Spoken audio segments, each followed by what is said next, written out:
So I've been working with Rainbow Tie-Dye, and they do a lot of tie-dye kind of t-shirts and flags and wall hangings and bags and cushions and all this stuff. And I've known them for about 3 or 4 years, and they're really passionate about like kind of the art of tie-dye, and it's the best tie-dye that I've seen so far on my travels. Like, you know, and they're really passionate about creating some beautiful pieces of work. And each piece, each t-shirt, each item of clothing, they do a lot of baby grows and stuff like that, are all individual, unique pieces. Like, you know, so there's something really special about what they're putting out. And the main bulk of their business is to do this tie-dye and this tie-dye clothing, but then they're branching out into more like kind of accessories, like you know, really beautiful jewelry boxes and kind of you know, shamanic kind of tools, you know, crystals stuff, and incense burners, and quite just nice things to have about the house. And then what they've done is they've started to buy some singing bowls and some didgeridoos and a lot of like really good sound work kind of tools. And I do a lot of work in health and well-being. Like, my basis would be like kind of yoga and meditation and kind of healthy eating and stuff. But a big thing that I do is sound work. I do a lot of singing bowl therapy and singing bowl work, soulful singing workshops, stuff like this. So they've asked me to come along today to help them kind of communicate the message about what singing bowls are all about, really, so people know what it is that, you know, the singing bowls do.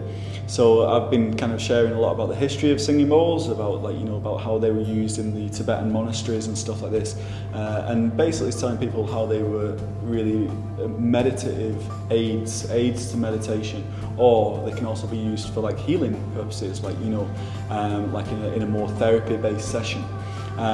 So the basic principles of what I've been kind of sharing today is these are the singing bowls. And as a meditative aid, what generally people do is strike the bowl. And what this does is it brings us into the present. You know, the sound is happening in the now. It's not in the past, it's not in the future, it's very much in the present. And what I've been kind of communicating a lot about is how sound waves and thought waves can work on the same principles. So as we strike the bowl and we think and we listen to the sound, it really takes our mind from where we are, you know, oh, what shall I do today, where have I been, what am I doing, into this sound frequency, and we follow that into silence. And as we do that, our thoughts become very, very still and very, very tranquil, and that keeps us into this meditative space. And I know a lot of people, as I've talked to today, struggle with this meditative space, and kind of they get all like anxious about, oh, I've got to try and still my thoughts and still my mind. But these kind of bowls and these sound really act as a tool to help us get into these places, in these blissful states of meditation. As well as doing the singing bowls, they've also been doing the didgeridoos.